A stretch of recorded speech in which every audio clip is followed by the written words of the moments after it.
Buenos días, queridos estudiantes, ¿cómo están? Buenos días. Inge, buenos días. Buenos días. Ya les coloqué en el chat el registro de asistencia, por favor, para que coloque su apellido.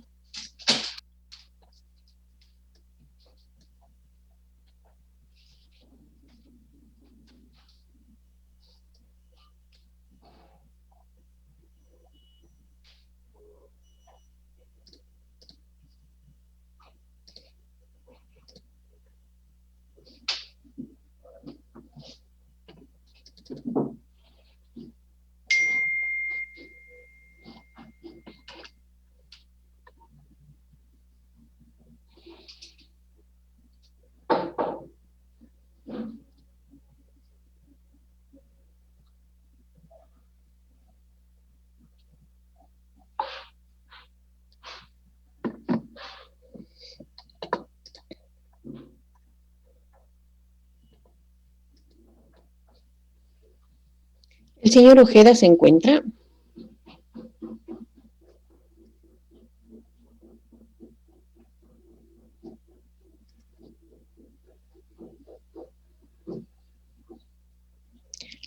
No se encuentra el señor Ojeda, ok. ¿La señorita Logacho se encuentra? Sí, Inge, buenos días. Buenos días.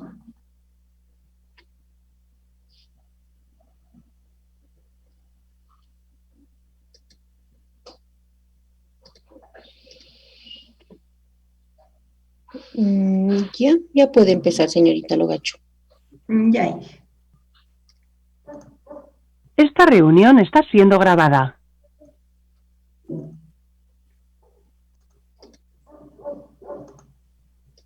Ya. Buenos días, ingeniera. Buenos días, compañeros. Yo les voy a presentar el tema, un ejemplo en sí de mapeo con posturas conocidas de un robot. Ya, como agenda tenemos una introducción, el proceso, un ejemplo, un video y conclusiones.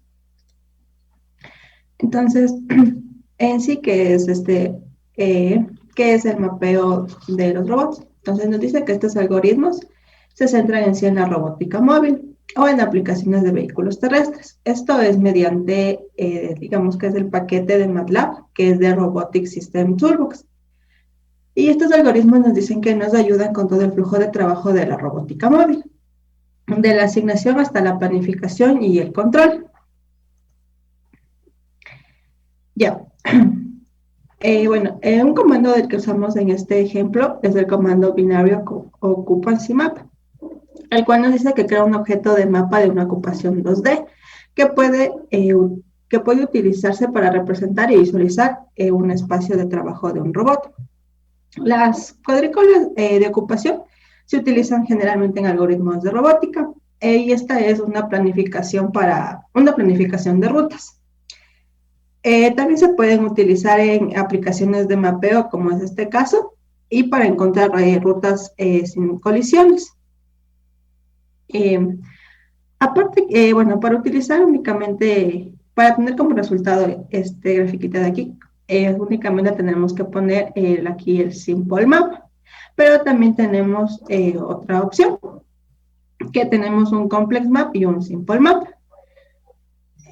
Ya, el Simple Map nos dice que crea el mapa de ocupación binario de referencia utilizando el comando Simple Map con una resolución de 1. Adicional a este se puede trabajar con el binario occupancy grid y únicamente lo que cambia es un comando que en vez de poner el Simple Map ponemos el Complex Map y obtenemos como resultado esto de aquí. Ya, para los comandos de map dimx y map dim nos dice que únicamente estos crean un mapa vacío de las mismas dimensiones que el mapa seleccionado. En nuestro caso, el mapa seleccionado es este de aquí, el del Simple Map. Y únicamente aquí podemos colocar la resolución. La resolución está especificada aquí. En este caso, en el ejemplo que les voy a presentar es de 10. Ya, en este caso el robot va a tener un movimiento cinemático de accionamiento diferencial. Para el comando o la palabra reservada es Differential Drive Cinematics. Y el modelo del movimiento nos dice que representa, valga la redundancia, el movimiento del robot de accionamiento diferencial simulado. Y después de eso tenemos la palabra reservada que es el controller Purse Suite, que nos dice que es un controlador de persecución pura. Y este controlador lo único que hace es generar las entradas de velocidad para que el robot simulado siga la trayectoria deseada. Las velocidades se pueden variar, pero deberíamos primero variar las velocidades para empezar a crear la ruta, porque si nosotros primero creamos la ruta y luego variamos la velocidad, después el robot no va a llegar a su destino, debido a que si cambiamos la velocidad, el robot tiene dificultad, digamos, lo que en las curvas, entonces ya no se puede llegar a chocar. Ya, este robot tiene un sensor de alcance o de rango. Entonces, este sensor nos dice que únicamente es capaz de emitir mediciones de alcance y ángulo basados en la pose del robot, del sensor, y el mapa de ocupación, de ocupación que ya estén dados. Las lecturas de alcance únicamente se basan en los obstáculos del mapa de ocupación. En este caso, creamos un sensor con un alcance máximo de 10 metros. Aquí podemos observar que es de un alcance máximo de 10 metros. Y este sensor lo único que nos va a hacer es simular las lecturas de alcance basadas en una pose y los mapas que ya estén dados. Y también tenemos la ruta para conducir a través del mapa para recoger las lecturas del sensor de alcance o de rango. Aquí vemos que tenemos el PAT. El PAT es la trayectoria. Es decir, en el PAT nosotros vamos a colocar los puntos que nuestro robot tiene que seguir. En estos casos, estos puntos son en el eje X y Y. Y esta es la ruta para conducir a través del mapa para recoger las lecturas del sensor de alcance o rango y trazar la trayectoria en la figura del mapa de referencia. Entonces aquí podemos observar que esta va a ser la ruta que va a tomar mi robot, debido a los puntos que que estaban colocados en el pad. Ya, aquí tenemos el comando, el controller, que nos dice que establece la trayectoria como los waypoints del controlador de persecución pura. ¿Qué son los waypoints? Bueno, únicamente esta es una ruta deseada, porque nos dice que la ruta deseada es el conjunto de los waypoints definidos explícitamente o calculados mediante un planificador de rutas. Entonces, el waypoint es la trayectoria que va a seguir nuestro robot. Y aquí podemos ver que esta es la ruta que tiene nuestro robot y él empieza desde aquí. Y mientras él continúa la ruta, también se va dibujando en la otra ventana, digámoslo así. Va creando, o sea, va mapeando su ruta. Y ya. Y bueno, adicional a eso, yo hice un ejemplo con el comando que les mencioné, que es el del Complex Map, y me dio como resultado. Bueno, esta es la trayectoria que yo diseñé. Entonces, para esta trayectoria igual yo tuve que no cambiar las velocidades, porque como es muy estrechito, si yo aumentaba mucho la velocidad, se me empezaba a chocar con las paredes. Entonces, únicamente cambiaron los puntos de la trayectoria, es decir, los puntos del pad. Y bueno, aquí vemos lo que hace el robot. Y aquí esta es toda la figura de la que está mapeada del resultado final de la trayectoria que hizo el robot. Bueno, y les voy a presentar primero el ejemplo el de MATLAB. En este caso, yo realicé esto en MATLAB Online, debido a que por el comando del example maps de .mat, en las versiones inferiores les va a dar un error. Entonces, es preferible que se realice esto en el MATLAB Online o únicamente en el MATLAB 2021. Es como una recomendación. Bueno, aquí yo hice en el MATLAB Online y aquí como está, les digo, esta es la trayectoria, el pad, que es lo que generalmente en todo este código lo que se puede cambiar es esto. Se podría cambiar lo del comando del Simple Map para obtener, digamos que la habitación o el laberinto que queremos para nuestro robot. Podemos igual cambiar aquí las velocidades. Yo no le cambio porque como ya tengo hecha la ruta, no voy a obtener el resultado esperado. Entonces, Ahí vamos a observar. Bueno, ahí vemos que el robot ya empieza, esta es la ruta que va a seguir. Entonces, mientras él aquí va haciendo su ruta, digamos que se va mapeando en la otra ventana. Entonces, el robot no continúa la ruta tan exacta, pero generalmente trata de continuar la línea. Entonces, ahí podemos observar cómo el robot va avanzando conforme la trayectoria que nosotros diseñamos. O, bueno, calculamos.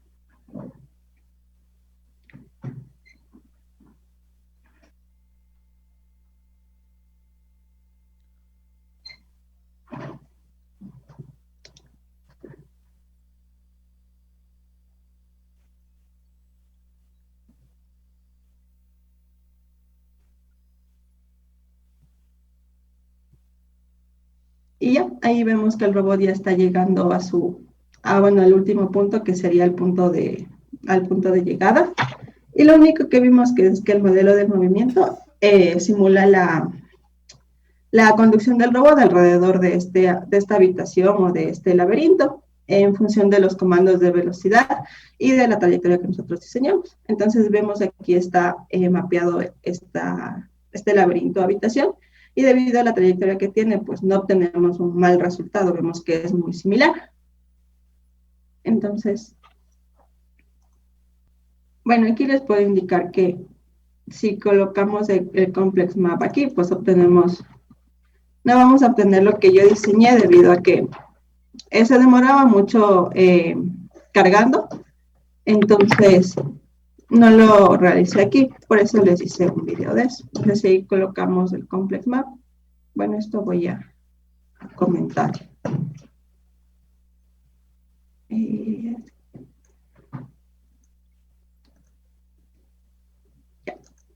Entonces si yo empiezo, solo corro esto de aquí, pues me va a dar el resultado que les había dicho, que es el esperado, que nos cambia el entorno, digámoslo así, del robot. Es únicamente lo que hace ese comando. Y ya. Y bueno, y aquí está un pequeño video de lo que yo había hecho, como les comenté. Bueno, ahí está. ¿Qué es lo que empieza a hacer el otro robot? Es la trayectoria que yo diseñé. Esta trayectoria, bueno, sí tiene bastantes puntos.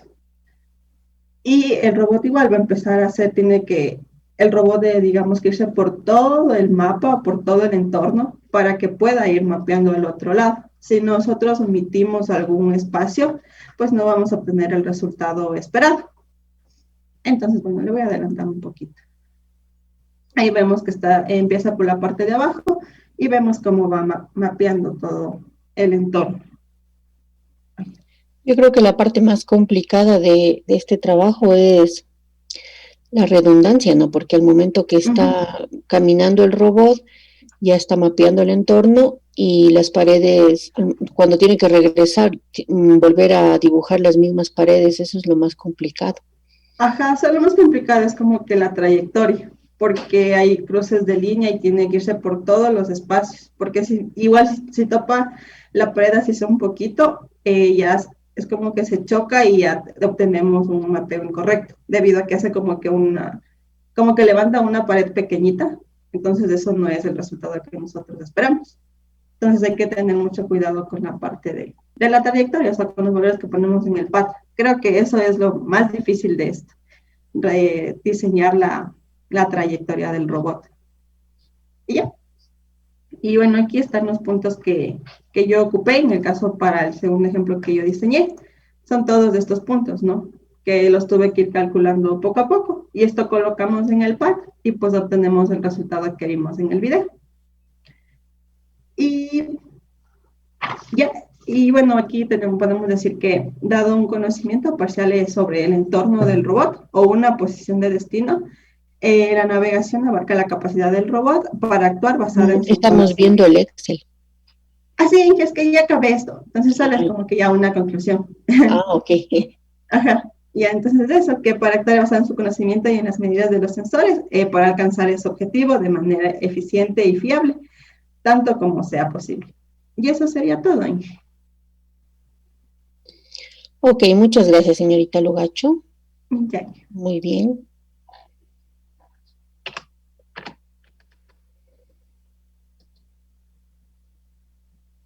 ¿Se encuentra el señor Pazmiño?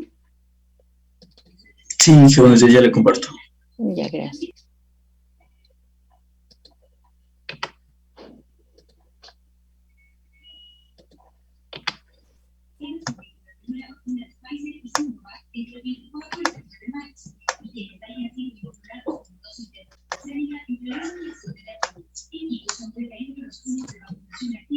Ahí sí pueden ver la pantalla. Sí, estamos bien. Ya listo, buenos días, ingeniero, buenos días, compañeros. Voy a explicar sobre el control y simulación de robots de almacenamiento.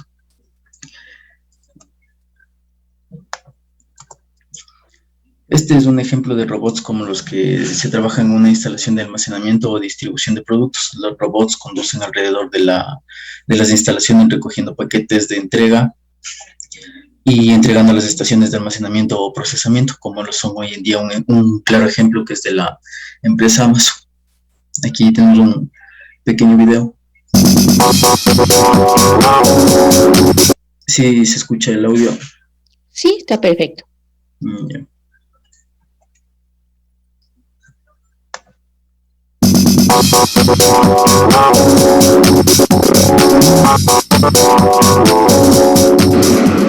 Estos robots no son juguetes, son los nuevos empleados de Amazon y se llaman Kiva.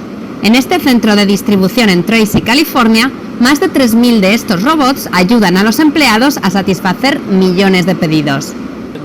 Este pequeño robot naranja sale, recoge la estantería adecuada y la trae en el momento preciso para que la persona tome el producto que va en el pedido del cliente. Antes de los Kiva, los trabajadores tenían que recorrer los pasillos del almacén para buscar los productos, pero ahora los robots se los traen directamente.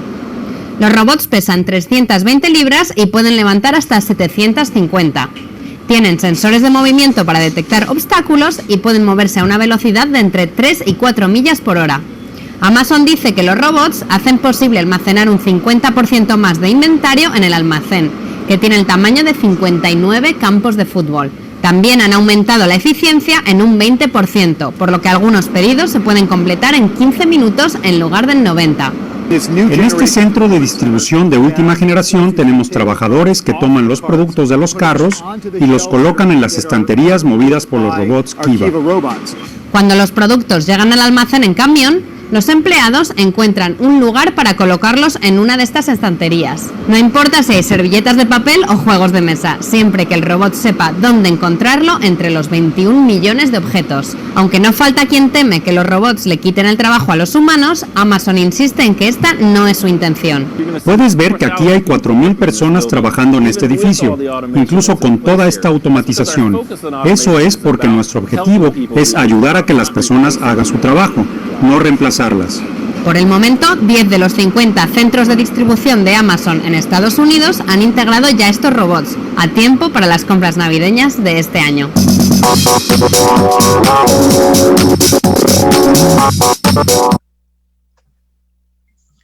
Listo. Aquí tenemos este escenario de ordenación de paquetes que se puede modelar en Simulink mediante gráficos de StateFlow, que es un lenguaje gráfico que incluye diagramas de flujo, y el Robotic System Toolbox, que los dos son bloques de algoritmos. En este escenario de la imagen a la derecha tenemos la secuencia de bloques donde el programa central es la estación de carga y descarga, donde va a planificar la trayectoria en función de las ubicaciones de las estaciones de carga y descarga, y genera los comandos de velocidad para los robots. Los controladores de robots contienen el modelo de robot de un accionamiento diferencial, que es para ejecutar los comandos de velocidad y devolver las posiciones con los datos reales del suelo del robot. La planta, con los datos de la postura del robot, retroalimenta al programador y al controlador para rastrear el estado del robot. Aquí se tiene un modelo del escenario descrito anteriormente un poco más a detalle. El programador central utiliza un gráfico, el gráfico StateFlow, para gestionar la asignación de los paquetes a los robots. Cada robot puede llevar un paquete a la vez y se indica que pase de la zona de carga a la estación de descarga en función de la ubicación requerida para cada paquete. El programador también utiliza un seguimiento de los estados de los paquetes y de los robots y actualiza la información en el archivo, un archivo denominado el status dashboard, que es basado básicamente en las posiciones del robot. También el programador envía los comandos de parada al robot cuando detecta que existe una colisión inminente. Este comportamiento se puede permitir que los robots ejecuten la evitación local de los obstáculos si es que está disponible. Entonces, este subsistema es un proceso de una matriz de buses para el seguimiento de los estados de los robots y de los paquetes como objeto de bus para cada robot y cada estado de paquete. Esto facilita la actualización de los modelos para un número variable de los robots. En este esquema tenemos el detalle de los valores de la señal del gráfico del programador que comentaba. Vamos a tener las posiciones del robot en transpuesta, los paquetes, la planificación de los estados y el hash packet. Y como salida se tiene el paro del robot, la entrega, la pista y la información métrica del robot. El controlador de robots se utiliza un controlador para cada subsistema. Aquí se tiene en este modelo se tienen las entradas que son las posiciones actuales, el comando de entrega y la posición inicial como se puede ver en la imagen. Y como salida se tiene el comando de velocidad, el estado del paquete del robot y los puntos de ruta. Entonces lo que hace el controlador es tomar el comando de entrega que contiene la información del paquete y va a planificar una ruta para entregar el paquete a alguien que se encuentre en el almacén o a la zona de descarga. El bloque toma esta ruta y va a generar los comandos de velocidad para los robots, para visitar cada punto de ruta. También los estados de los robots y los paquetes se van a actualizar cada que se cumple un objetivo, que en este caso el objetivo es la entrega del paquete. También cuenta con un programador que le permite ir de vuelta a las estaciones de carga cuando el paquete haya sido entregado. La configuración del modelo, como les mencioné para este ejemplo, el entorno de almacén dice que es una matriz de tipos lógicos que representa el mapa de ocupaciones del almacén, que contiene obstáculos que presentan las paredes y estantes y otras estaciones de procesamiento, también las estaciones de carga y descarga. El programa central requiere el conocimiento de los paquetes que se entregan para enviar los comandos de entrega a los controladores de los robots. La definición de los paquetes se da una matriz de número del índice de las diversas estaciones de descarga, como en este ejemplo tiene 3 estaciones, como lo podemos ver aquí en esta pequeña imagen. También dice que el número de robots se utiliza para determinar el tamaño de las diversas señales en la iniciación del gráfico del programador en el state flow. La detección de las colisiones y el umbral de los objetivos alcanzados garantiza que para cualquier par de robots dentro de un cierto umbral de distancia se debe permitir que el robot con el índice más bajo se mueva mientras que el otro robot debe detenerse. El robot en movimiento debe ser capaz de evitar los obstáculos estáticos locales que pueden existir en su camino. Esto se podría lograr con un controlador de bajo nivel, como el bloque. La condición del objeto alcanzado se produce si el robot está dentro de un umbral de distancia desde la ubicación del objeto. Para los objetos de autobuses, los objetos y los objetos de buses se utilizan para pasar de asignaciones de paquetes de robot entre archivos que son del programador central y el controlador de los robots. Para la parte de la simulación, el panel de métricas y de estados,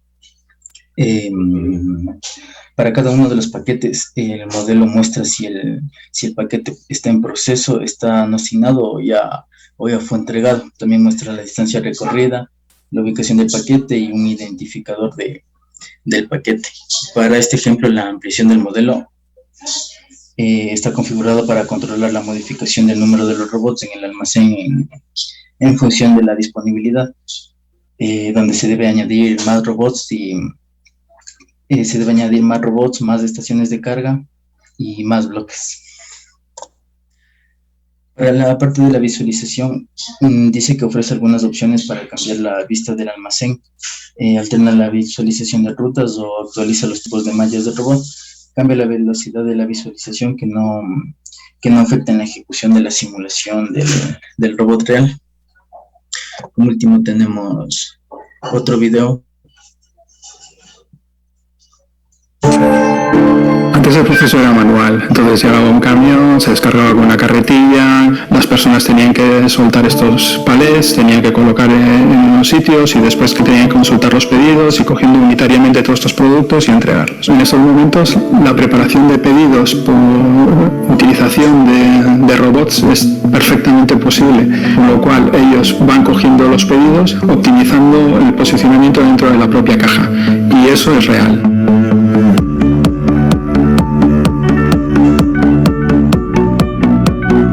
Necesitamos automatizar todos estos procesos, necesitamos máquinas que se mueven independientemente sin necesidad de personas con movimientos programados, entre una máquina, una carretilla autoguiada, descarga ese palet, lo deja en una bandeja, esa bandeja se introduce en la nave de producción, colocarlos en unas bandas, esas bandas ir separando los productos, se colocan esos productos de forma automática otra vez en una cinta, se envuelve en el plástico correspondiente, se coloca en el portón de salida y eso cargarlo automáticamente en el camión y ese camión puede salir ya a la tienda que ha hecho un pedido concreto para ello. Tenemos que hacer un análisis de todas las líneas, todos los movimientos, todas las referencias, todos los clientes, todo lo que tienen, las estacionalidades, el tipo de formatos que tienen los elementos y preparar una solución de hardware que pueda hacerlo y una de lógica en la cual nosotros podamos al final entregar todos los productos en la cantidad, en el orden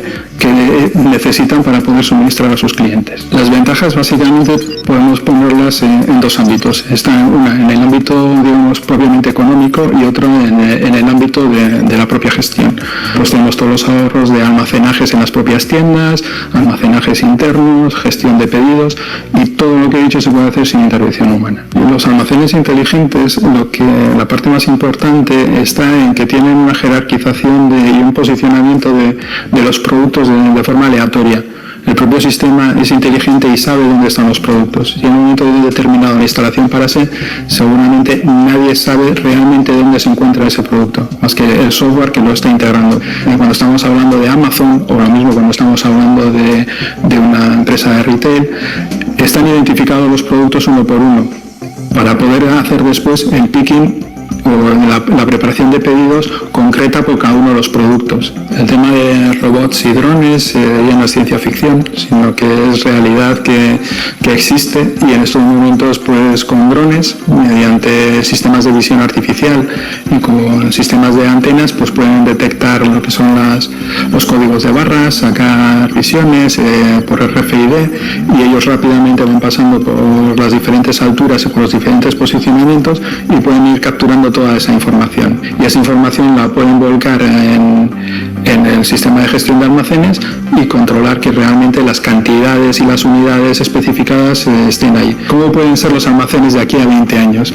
Pueden ser totalmente automáticos y existirá la robótica colaborativa que permitirá que, por decir algo, los dependientes no puedan estar, que desde casa te lances el pedido o que vayas allí, piques una pantalla y los robots te traigan los productos, te preparen las cajas, se puede hacer todo.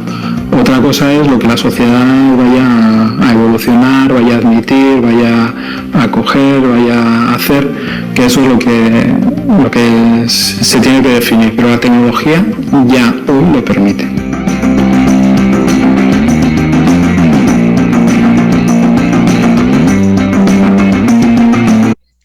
Listo, como conclusión, un robot de almacenamiento en un futuro o en la actualidad va a mejorar la gestión en un almacén y va a reducir el tiempo de mejora en eficiencia. Eso ha sido todo. Sí, el video justamente habla sobre la industria 4.0, que es lo que se viene próximamente en la modernidad, ¿no? Y sin la ayuda de los robots y la inteligencia artificial, pues esto no se ve plasmado en la industria tal cual se desea para la mejora de los procesos. Señor Pazmiño, no pudo correr el ejercicio, o sea, no pudo probarlo en el MATLAB. En esta computadora no tengo instalado el MATLAB. Ok, ya, bueno.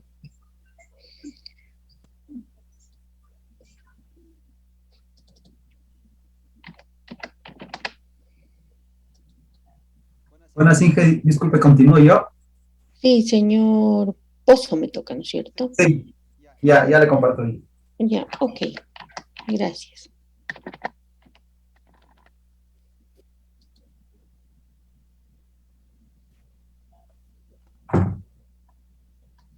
Muy buenos días, compañeros. El tema que me toca a mí es la planificación de rutas en entornos de diferente complejidad. No sé si está viendo ya. Sí, estamos viendo la presentación. Un segundo. Ya.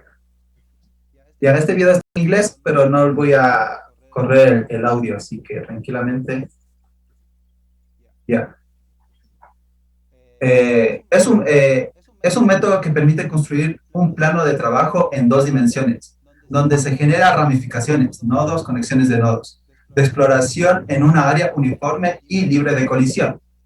Esta mejora progresivamente hacia zonas desconocidas. Se le implementa en la robótica debido a que garantiza el descubrimiento completo y la exploración del mapa en el que se requiere que el dispositivo se desplace, independientemente de si el entorno es simple o complejo.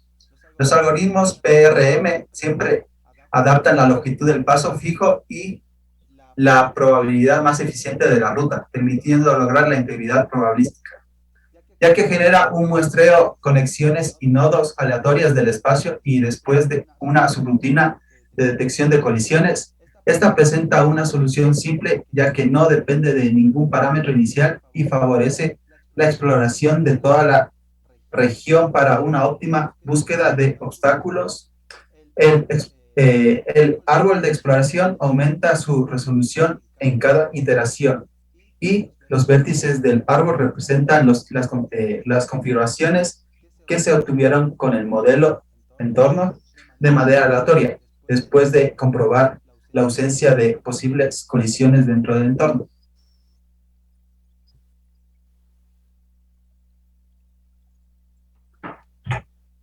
Ya, PRM. Como estamos hablando anteriormente, la planificación de rutas de entornos en diferentes complejidades.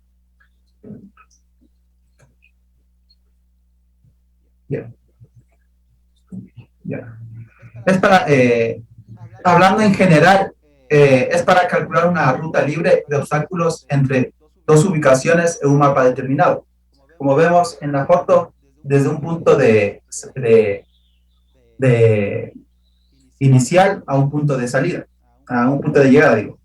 Mediante el planificador de rutas, de hoja de rutas probabilística PRM, este es un algoritmo.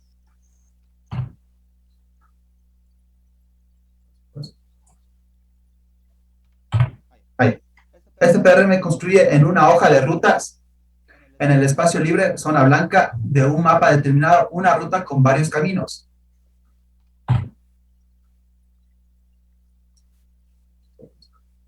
Utilizando nodos muestreados aleatoriamente en el espacio libre y estos interconectados entre sí, como vemos en la siguiente imagen. Los nodos son los rojos y las conexiones son las líneas azules.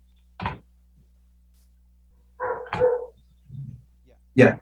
Una vez construida la hoja de ruta, puede consultar una ruta de acceso desde una ubicación de inicio determinada a una ubicación final determinada en el mapa. Sea el punto que cada uno nos deseemos que siga la trayectoria, este algoritmo buscará el camino más eficiente para llegar a ese punto final. Ya. Aquí está. And the RRT star function from the navigation toolbox. At the beginning, you can see that it's rapidly exploring the environment, and doing so with just a couple dozen nodes. So far, it's not different than RRT, but let me pause it right here. This next node is going to appear here. If this was RRT, it would connect that node to this one, since it's nearest. But watch what happens. That node appears and it's connected all the way down here, since that's a shorter path back to the start. And it reconnected some of the other nodes within the search radius. So RRT star is always trying to shorten the paths. Let's continue. Here it reaches the goal, and just like with RRT, the path is a bit zigzaggy at first. But as we continue adding more nodes, and the existing paths are reconnected, you can see how they get refined over time, becoming shorter and straighter. We can stop adding nodes whenever we're happy with the result. Now, not only do we have a near optimal path to the goal, but our tree has generated near optimal paths to anywhere in the environment, at least as long as the environment doesn't change. And this is the power of RRT star. And the RRT star function. Ya, continuamos con este otro video que tranquilamente nos indica en otro plano cómo se podría utilizar este algoritmo.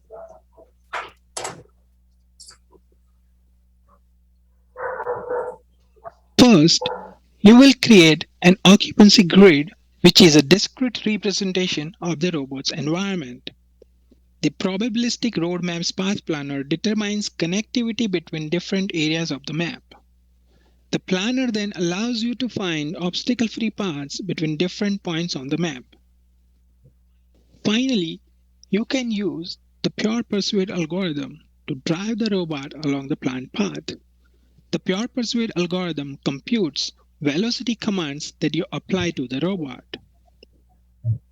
Once you are satisfied with the prototype of your algorithm, you can use the same code to drive a real robot.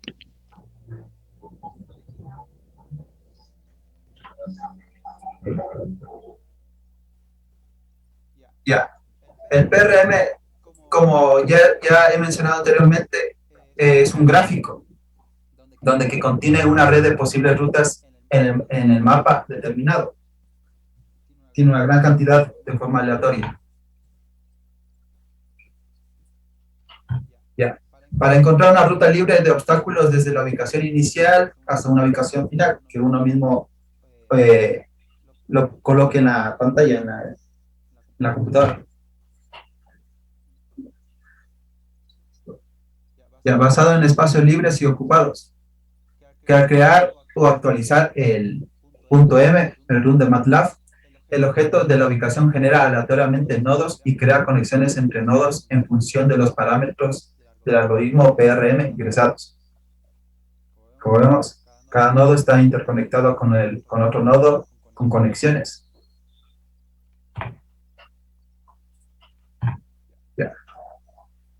Ya. Delimitando el número de conexiones, utiliza la propiedad del objeto para ajustar el algoritmo. Especifica el número de puntos o nodos colocados en el mapa que el algoritmo utiliza para generar una hoja de...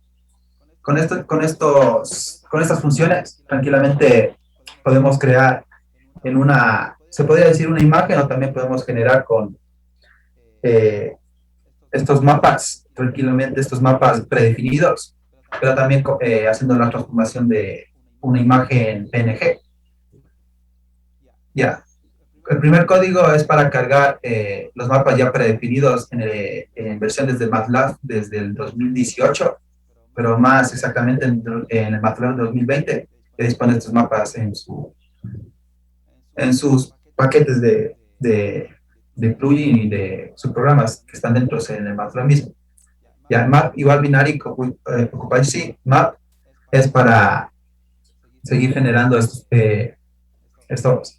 es uno de los comandos necesarios para poder generar todas estas conexiones y los nodos. El PRM igual simple es una variable que se le pone con el móvil remote de remote PRM map, 50 da a entender que en el mapa se va a hacer 50 nodos. Se limita con 50 nodos para poder, digamos, hacer un funcionamiento más eficiente. En cambio, si se le cambia esa variable a 250, se creará una ruta más densa de 250 nodos.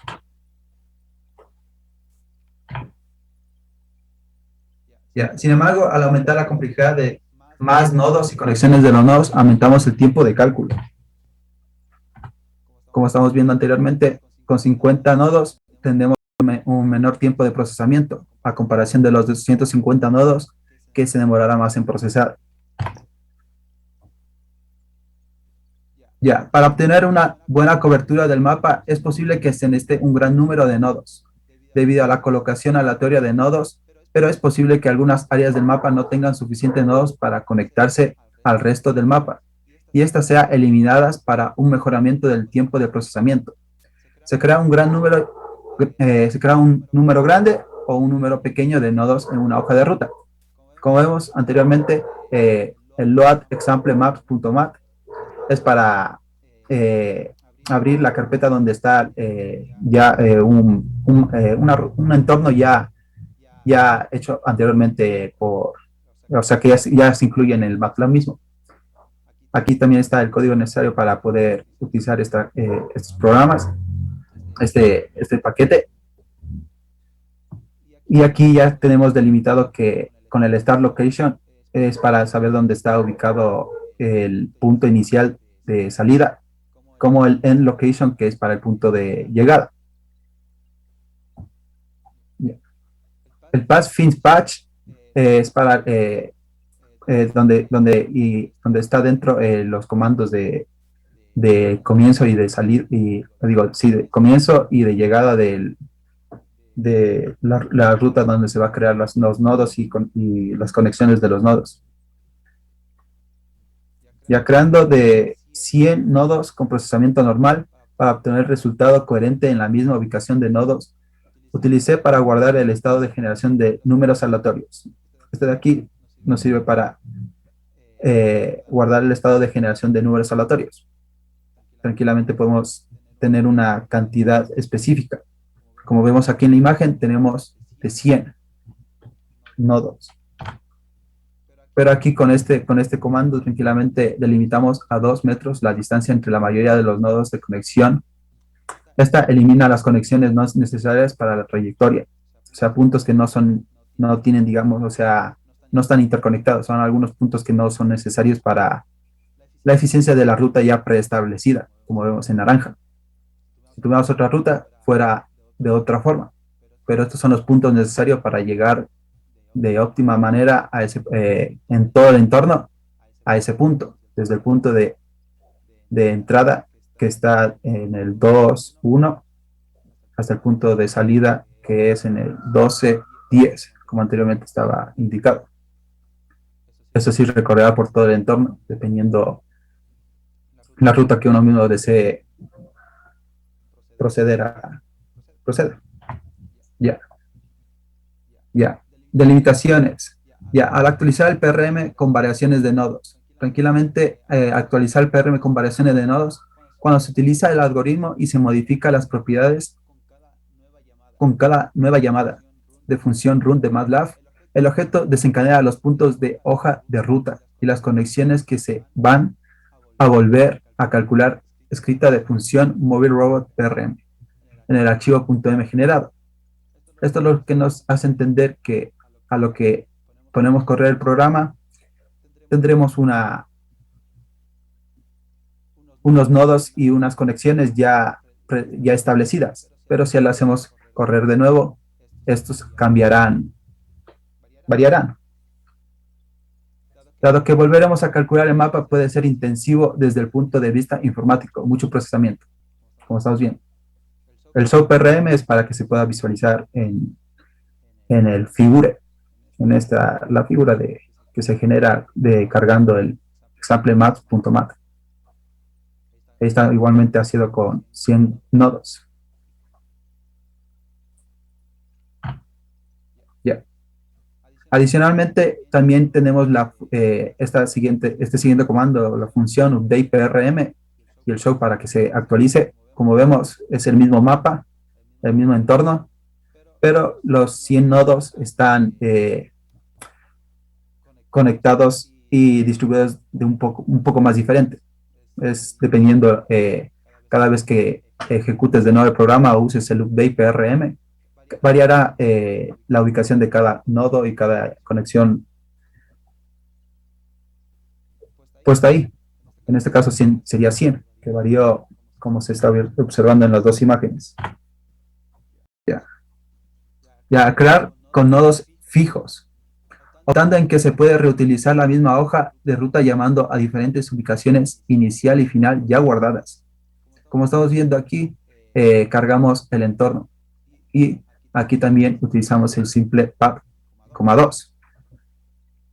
Lo mismo la ruta que tranquilamente podemos, aquí ya pusimos directamente el patch, pin patch, que tranquilamente es cuando oprimes en la pantalla mismo de la figura cuando se abre, puedes ubicarles el comienzo y el final de la ruta que quieras delimitar.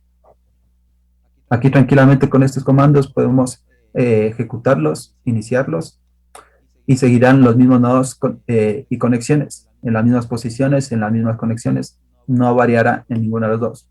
Son iguales, ya que estamos utilizando que se mantengan en las mismas posiciones. Ya, el siguiente video es un entorno diferente donde también podemos ver cómo para llegar a un punto inicial el color azul, a un punto final color rojo. And this was a super quick introduction to sampling-based algorithms, and I've left better sources of information in the description of this video. But that's where I'm going to leave it for now with just the briefest of introductions. The idea here was not to tell you everything you need to know about path planning, as there's dozens of variations of just RRT alone. But hopefully you have a sense of how a tree can help us plan a path through an environment, and some of the search-based and sampling-based ways we can approach building that.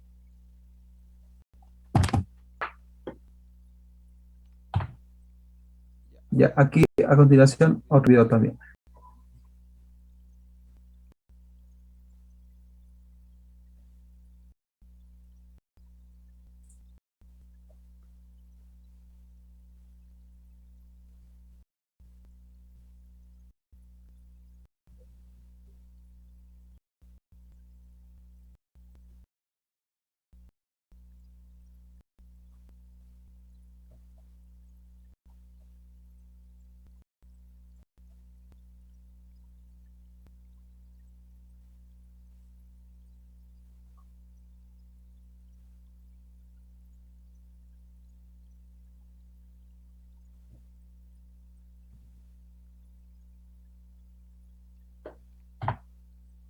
Ya, al simular con un robotín en diferentes simuladores, en este video el mapa se representa como un mapa de cuadrícula de ocupacional, como vemos, cuadrículas.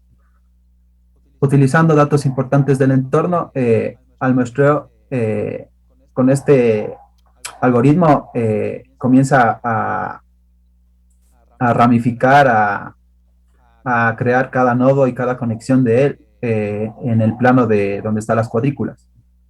Es así, evitando los obstáculos. Ya, utiliza esta representación de cuadrícula binaria para deducir el espacio libre. La cuadrícula es necesaria para poder que la ramificación se propague por todo el entorno en espacios libres, que no colisione con las paredes rojas y la amarilla que estamos observando. Ya. Además, el punto común de falla en el PRM no tiene en cuenta la dimensión del robot, mientras se calcula una ruta libre de obstáculos en un mapa. Como vimos en el video, la ramificación es un tamaño más pequeño a comparación del robot que cruza por esa zona, ya que ocupa más espacio. Se colisionó el robot en esa figura, como esa pieza circular en 3D. Se colisionó con la otra pieza rectangular roja. Por lo tanto, usted debe inflar el mapa por la dimensión del robot. Como estamos viendo aquí, debe inflar un poco más el entorno. Ya. Con el fin de permitir el cálculo de un camino libre de obstáculos que da cuenta del tamaño del robot y asegura la evitación de colisiones para el robot real. Ya definiendo al final las ubicaciones del inicio y fin en el mapa para que se planifique las rutas PRM. Encuentra una ruta libre y de obstáculos y eficiente. Como vemos, este algoritmo mismo busca la forma más eficiente de llegar al otro punto.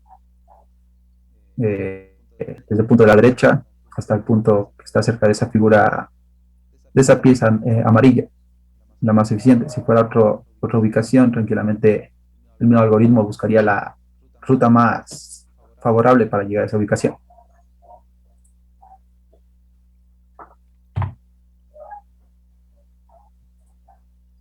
Como aquí vemos, está delimitado el entorno para que el robotino en el gazebo tranquilamente no se estrelle con los obstáculos.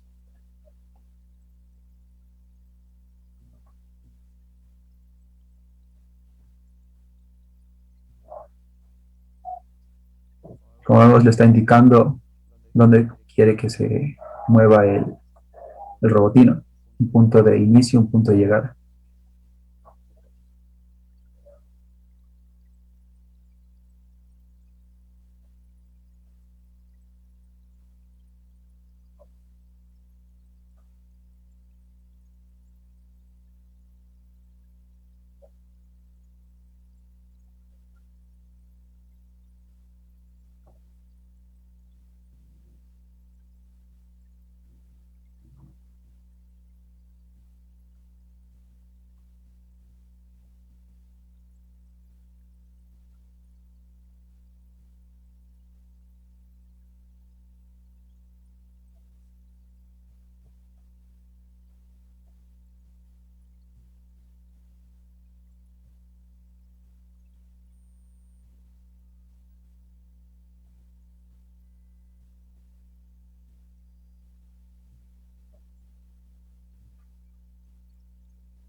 Ya, esta es la bibliografía que utilicé de una tesis que se realizó el anterior año de la Universidad de las Américas, aquí mismo en Ecuador.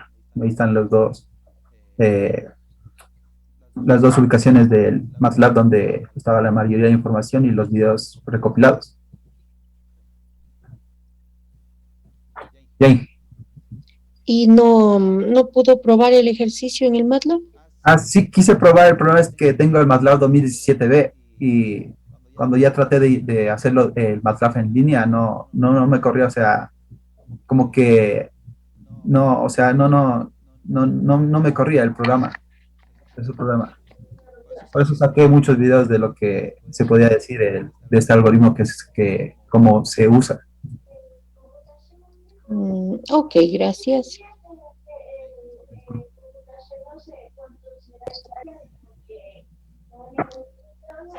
A ver, vamos con el señor Tenorio, por favor. Buenos días, Inge. Ya le comparto.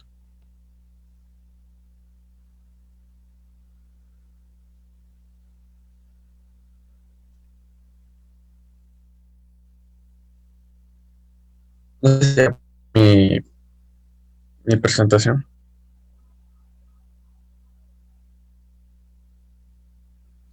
Sí, podemos ver. Pero le compartí sin el sonido. Ya no podemos ver. Ya. Ahí me confirma si puede ver. Ya, ahora sí. Yep. Buenos días, ingeniera. Buenos días, compañeros. Pues a mí me ha tocado lo que es el control de un robot de accionamiento diferencial en gaseo con Simulink, con conexión a Simulink.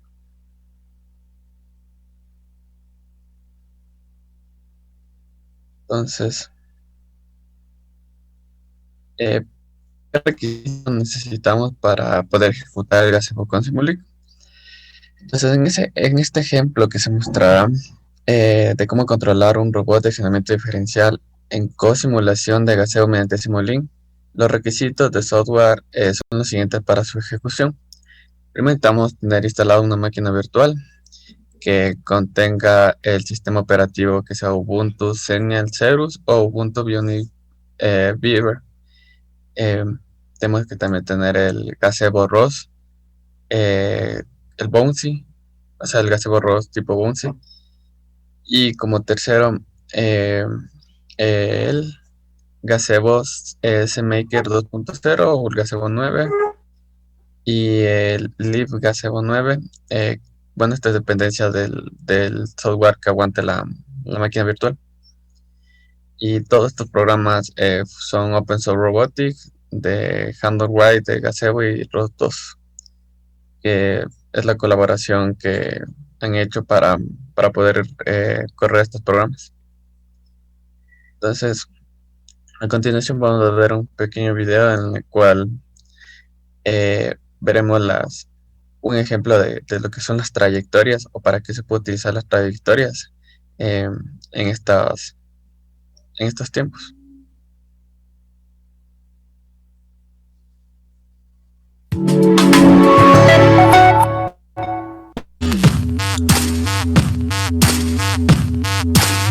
Un enjambre de puntos de luz describen una coreografía perfectamente coordinada, como movidos por una mano invisible. Cuando la gente lo ve, en un primer momento no sabe de qué se trata. Creen que son globos o luces que cuelgan de grúas. Pero de repente esos puntos luminosos giran y cambian de posición, superponiéndose, y nadie puede explicarse qué es lo que está viendo. La tecnología se convierte en magia. La oscuridad impide a los espectadores descubrir el truco. Las misteriosas luces son en realidad LED montados sobre pequeños drones que surcan el aire sin apenas hacer ruido. La idea nació aquí, en la ciudad austríaca de Linz, en el laboratorio del Museo Ars Electronica Center. Los creadores del proyecto adquieren los drones a una empresa alemana. Luego les acoplan las luces. Spexels, así es como llaman a su invento. Pueden emitir cualquier tonalidad de luz. Al encenderlos, ejecutan un ciclo de prueba. Primero se ponen de color blanco, luego rojo, verde y azul. Mezclando estos tres colores podemos generar cualquier tonalidad. Los drones se colocan en fila para el despegue.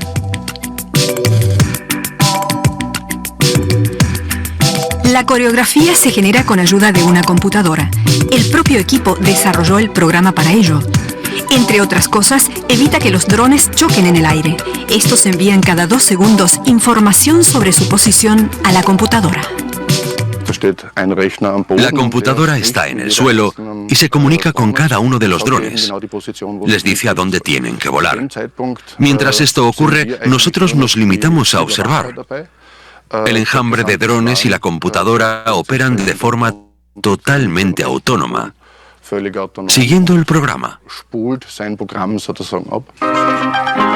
Lo más difícil es evitar que los drones se desvíen de su posición en el aire, algo que el viento complica en muchas ocasiones.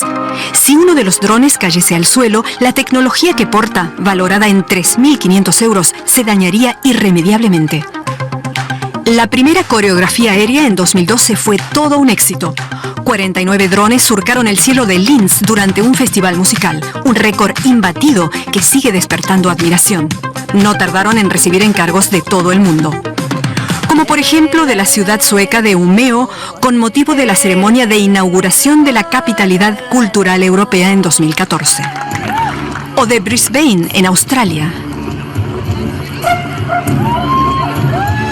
También participaron en un espectáculo en la ciudad de Sharjah, en los Emiratos Árabes Unidos. En ocasiones, los drones luminosos son tomados por objetos de otro planeta.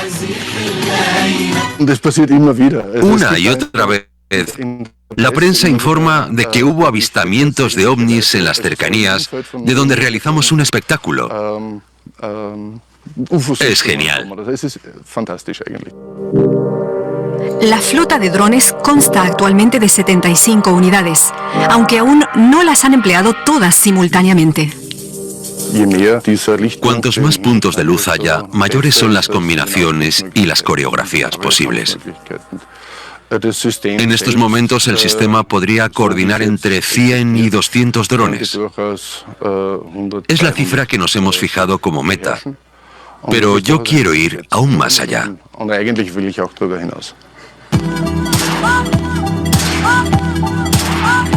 Sus drones pronto surcarán el cielo una vez más. Esta vez será en Estados Unidos, donde maravillarán a los espectadores con sus coreografías luminosas.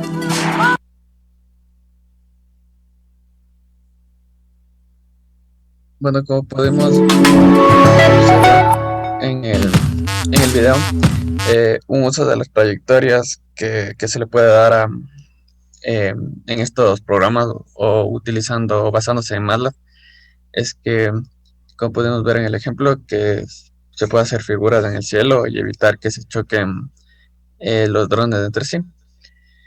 Bueno, en este ejemplo vamos a utilizar un mundo que ya nos ha dado la máquina virtual, como un plano de tierra simple con una configuración de física predeterminada sacada del Differential Drive Robot de Work.work. Entonces, como podemos observar, vemos un robot diferencial en el plano del mundo de Gazebo. Entonces, primero, ¿qué tenemos que hacer para poder ejecutar estos comandos en Gazebo y Simulink? Primero vamos a iniciar abriendo nuestra máquina virtual que contiene el sistema operativo Linux, y tenemos que hacer primero buscar el paquete de Gazebo plugin.zip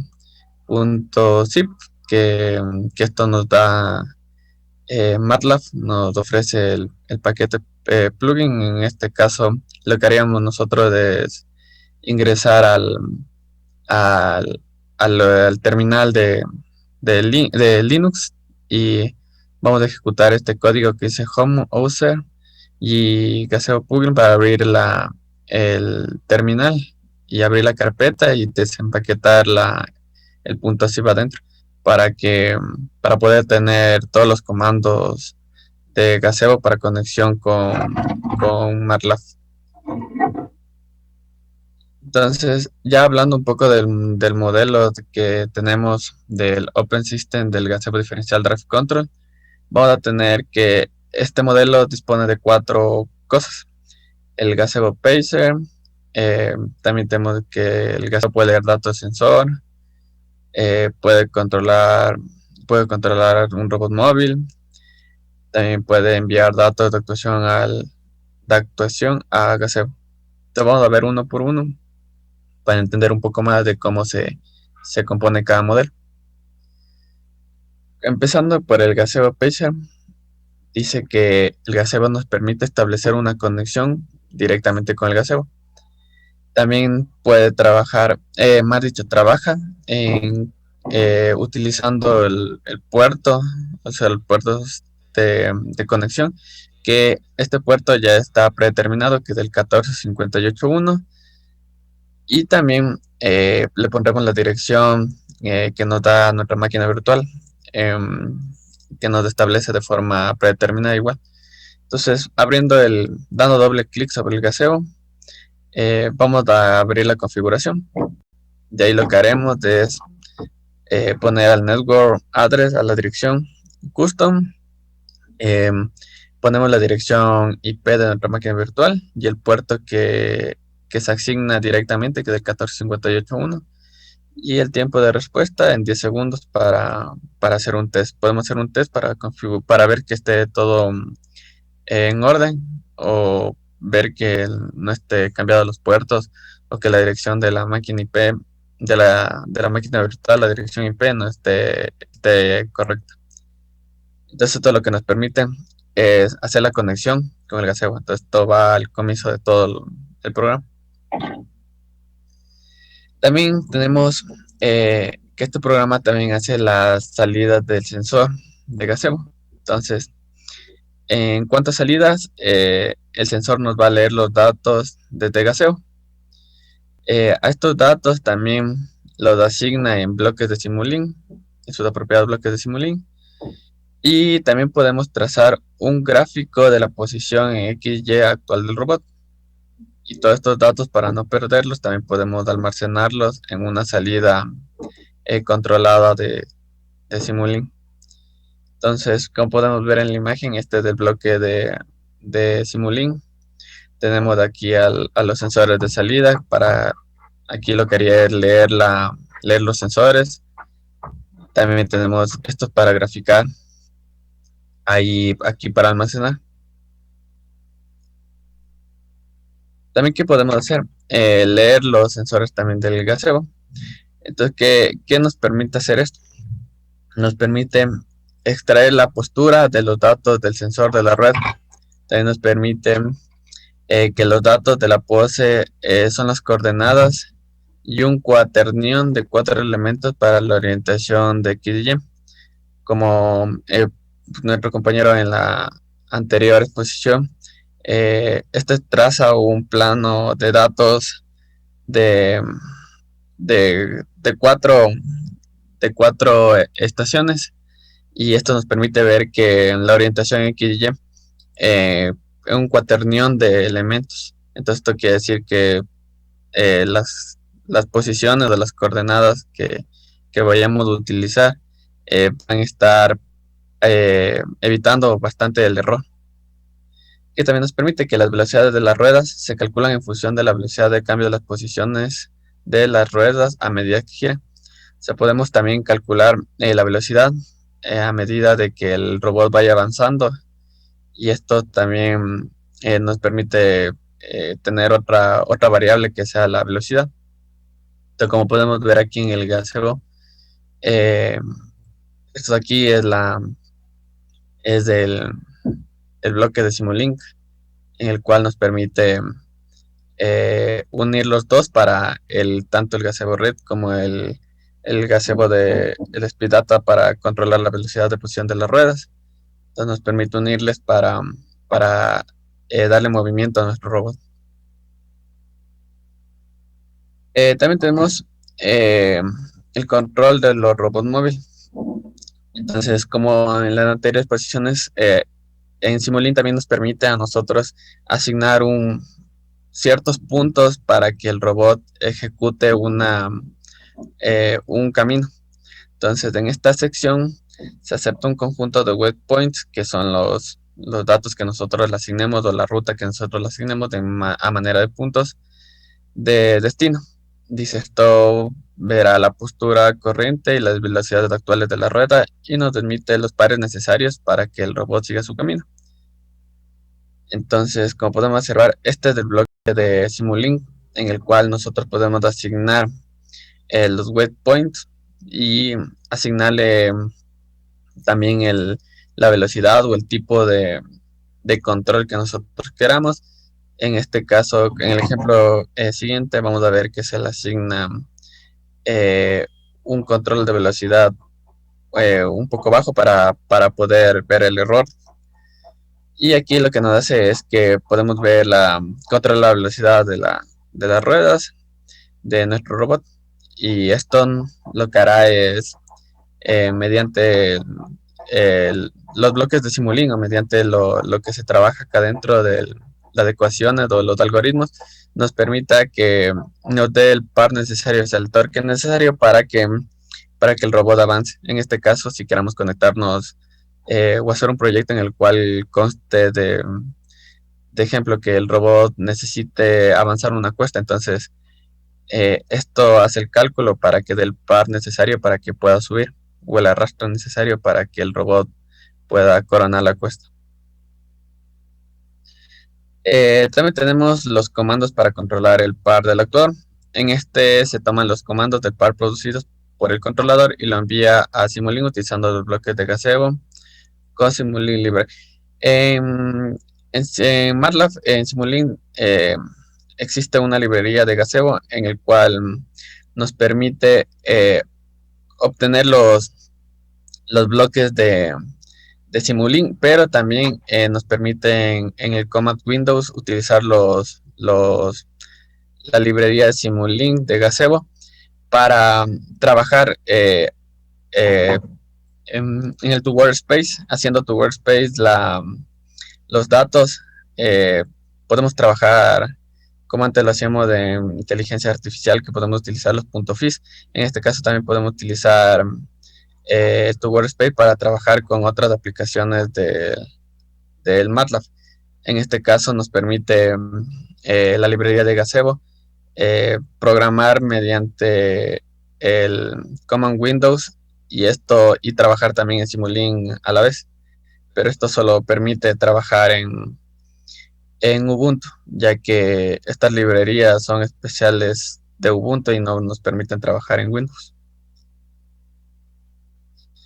Yep, entonces aquí está un ejemplo. ¿Qué consta este ejemplo? Dice, dentro del subsistema mostrado anteriormente se utiliza el tipo de comando para especificar el tipo de bus, que es del left wheel gazebo torque command gazebo blank missense, para aplicar el torque, y también el modelo y el nombre de articulación son proporcionados por el bloque que está vinculado en la articulación asociada con la rueda izquierda en el mundo de gazebo, que esto nos da la librería de gazebo select entity, y el par se aplicará durante todo el tiempo en pasos de 0.1 segundos especificados en nanosegundos, ya que estas entradas deben ser proporcionadas en números enteros. La salida del bus se pasa a un bloque que es del gazebo apply command, que es el que vamos a utilizar en la parte del command Windows. Entonces, como podemos ver aquí, estamos utilizando las librerías de gazebo. Ya estamos aplicando el gazebo aplictor para poder observar el movimiento del robot. Entonces, en el software de simulación lo que haremos nosotros es establecer los waypoints. Básicamente hacer un waypoint de un cuadrado con un tiempo de sampleo de 0.1 segundo, que estamos a hacer esto el torque que nosotros le vamos a dar al robot, que sea de 0.01 segundo de milisegundos, perdón. Entonces, este es el entorno de gazebo, que ya lo conocemos. Entonces nosotros trazamos, podemos ver aquí en la figura 1, que es del waypoint, que es la línea de color negro, y las X son las coordenadas que le asignamos, predeterminamos anteriormente. Entonces al rato de darle correr al programa, ¿qué es lo que nos va a trazar? Nos va a trazar una trayectoria siguiendo la especificación de los puntos de referencia que nosotros establecimos, que en este caso son nuestros waypoints. Entonces, a continuación vamos a ver un video de cómo trabajan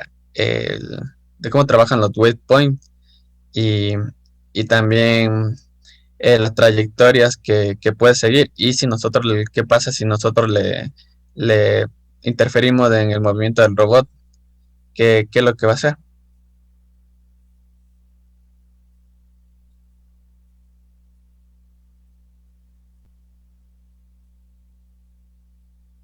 Vemos que el error es de 14 centímetros, pero después disminuye a 0.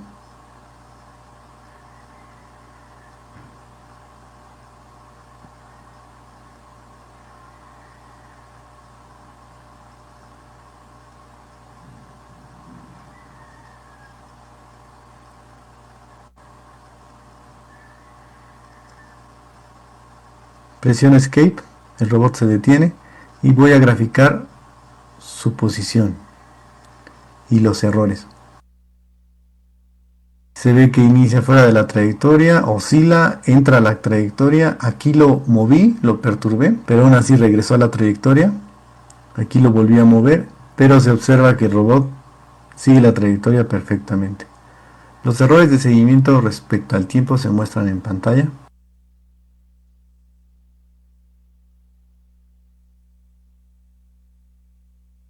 Se observa que el error es aproximadamente 1,5 milímetros. Aquí es cuando lo perturbé, pero se observa que el error disminuye a 0.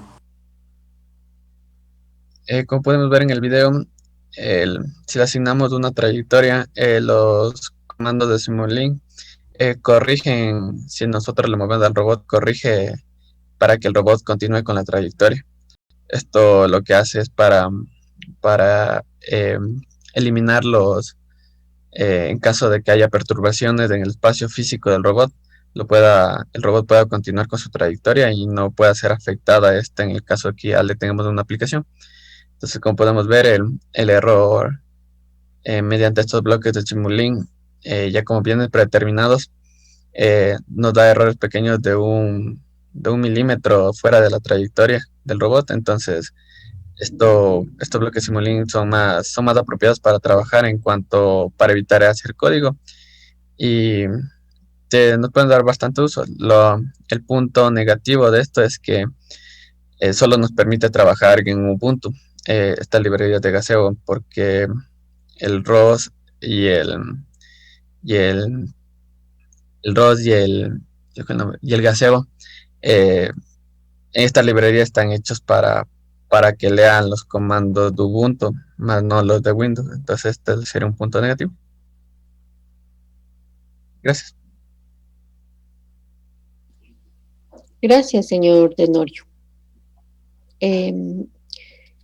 Las últimas exposiciones que tenemos, que son sobre trayectorias y ambientes de robótica, el objetivo de esto es que ustedes puedan tener mayor idea, mayor creatividad en cuanto, por ejemplo, a un tema de tesis, qué sé yo, ¿sí?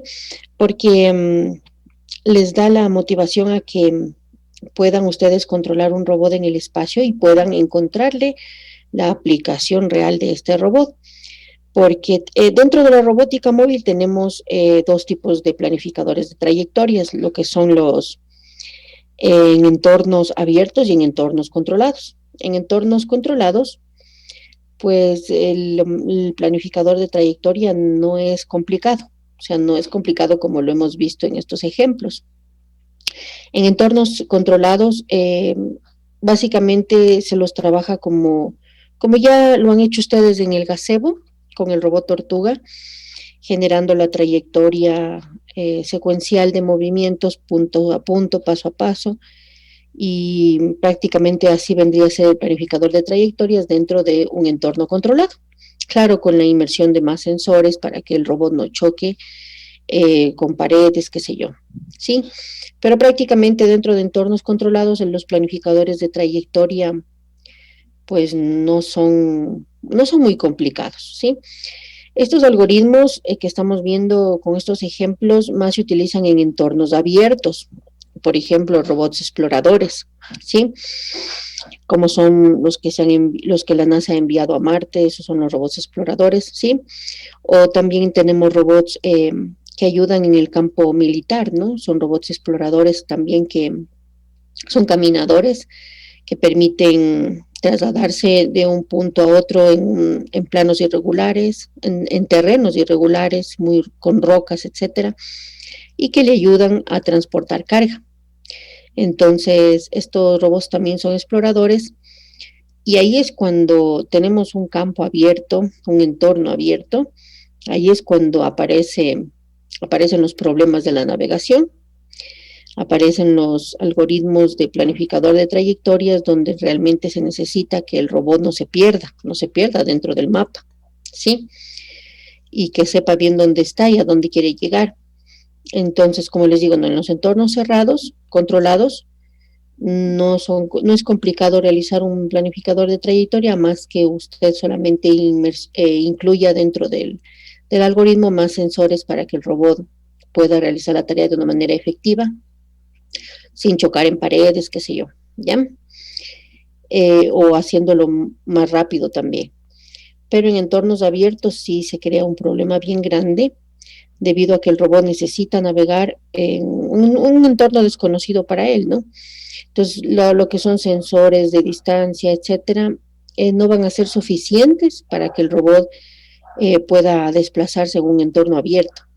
Va a necesitar de un algoritmo, por ejemplo, el ERP, algoritmos de búsqueda, algoritmos de navegación, algoritmos bioinspirados también podrían ser para que el robot no se pierda. Por ejemplo, un algoritmo bioinspirado podría ser bioinspirado en las hormigas, por ejemplo. Si las hormigas salen de su hogar, cada una toma una trayectoria cercana, pero no igual. Y cuando la hormiga ha encontrado dentro de su viaje, de su camino, algún alimento, ella va segregando una hormona, ¿no? Va segregando en el camino una hormona para no perderse. Entonces, cuando ya ha encontrado algo de alimento y ve que sus compañeritas de trabajo también pueden llegar al punto, segrega esta hormona que les digo, dejando que sus compañeras la puedan seguir, ¿ya? Y cuando hay un obstáculo, pues dentro del camino que ellas tienen, ellas bordean el obstáculo, ¿sí? Muy parecido al último ejemplo que nos explicó el señor Tenorio, bordean el obstáculo para continuar con su trayectoria. Entonces, y bueno, hay muchos algoritmos bioinspirados, pueden ser inspirados también en la comunicación ultrasónica de los murciélagos, ¿sí? Que consiste en que emiten ondas de sonido y ellos en base a eso los murciélagos tienen sensores ultrasónicos en su cuerpo, porque ellos emiten ondas en frecuencias del sonido y pueden ver la distancia que está el objeto y pueden comunicarse entre ellos a través del sonido en forma de radares para no perderse también. Entonces entre ellos se comunican y no se pierden. Pueden ser algoritmos bioinspirados también en las luciérnagas. Ellas también no se pierden a través de la luz que emiten y entre ellas hay un trabajo colaborativo creando unos mapas de navegación a través de luces para no perderse y puedan llegar de nuevo a su hogar o formar un nuevo hogar, qué sé yo, por ahí.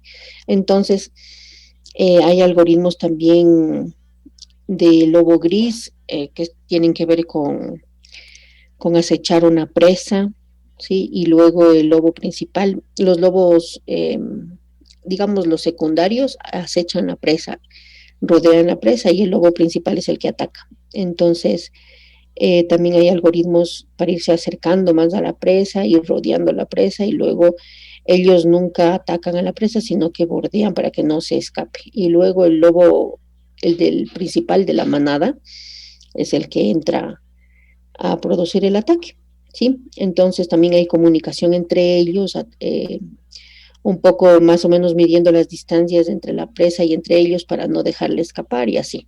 Entonces hay muchísimos algoritmos que son también bioinspirados, que están en la actualidad implementándose de una forma muy interesante. Les dejo como curiosidad para que ustedes investiguen sobre este tema, ¿sí? Y como les decía, estos algoritmos podrían verse un poco complicados porque son para entornos abiertos, donde el robot no sabe qué le espera, ¿sí? Y en los entornos controlados, pues se puede programar fácilmente un algoritmo básico, como podría ser un asterisco, también se le llama estrella, que es encontrar el camino más corto, pero ya una vez que se tiene la matriz creada, o sea, él tiene el entorno controlado, no el entorno cerrado, se sabe la ruta, se puede encontrar el camino más corto para optimizar el tiempo de viaje. Pueden implementar también un algoritmo Dijkstra que también hace lo mismo, minimiza el tiempo de ruta o el costo de la ruta, también se le llama así. Y hay varios algoritmos que permiten optimizar rutas, ¿no? Esos son los optimizadores de trayectoria y también los planificadores de trayectoria, que básicamente, como les digo, en el gazebo que ustedes ya han utilizado, prácticamente lo que han hecho es un planificador de ruta. Cuando yo les digo, quiero que parta desde este punto y llegue al otro punto, como es un entorno cerrado, ustedes planifican la ruta por donde va el robot. Pero obviamente sin sensores lo han hecho. Lo que falta es introducir los sensores para que el robot no choque en las paredes, el algoritmo de evasión de obstáculos e ir intentando encontrar el camino, ¿ya? Aunque el camino no sea el óptimo o no sea el más corto, pero prácticamente ese es su planificador, ¿sí? Y eso sería todo por hoy.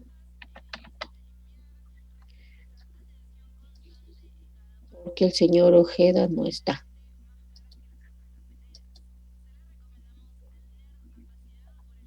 Listo. Entonces, bueno, a mí me ha gustado mucho todas sus exposiciones porque han sido muy interactivas, nos han presentado los videos muy interesantes y mañana continuaremos con la materia. Que tengan un buen día. Buen día, Inge, hasta mañana. La grabación se ha detenido. Hasta mañana. Hasta mañana.